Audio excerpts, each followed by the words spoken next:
Barchaga salom do'stlar, sizlarмен tag'i sport жаңалықтары. Videoni boshlamas burun arnaga tirkelib, videoga like bosуды unutmangizlar. Sparingda qattiq urmauim kerak edi. Janibek Alimxanұлы qarsilas topmay jur.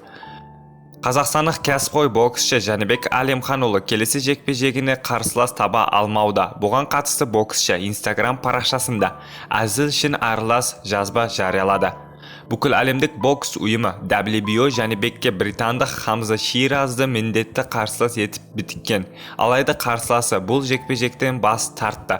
Хамза Карлос Адамеспен жұдырықтасқысы келеді. Оларды спаррингке қатты ұрмауым керек еді. Қарсыластардың қорққаны жақсы ғой, бірақ қашқаны біраз жоспарды құртып жібереді. Бұл оқиғалардың бары қазақ стилінің тарихындағы елетулі сәттер.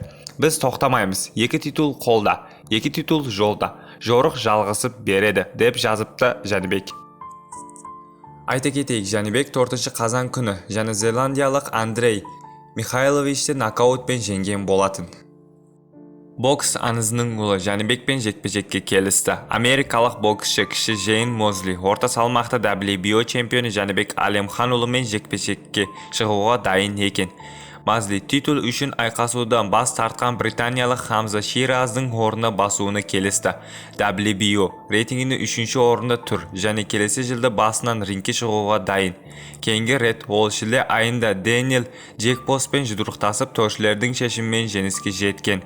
Сонымен қоса, ол карьерасында Геннадий Головкиннің тағы бір қарсыласы Габриэл Расадонды да жеңген. Сіздермен спорт жаңалықтар болды. Видеоға лайк басып, комментарий жазып, арнаға тіркелуді ұмытпаңыздар. Ең соңғы жаңалықтар тек қана бізде болады.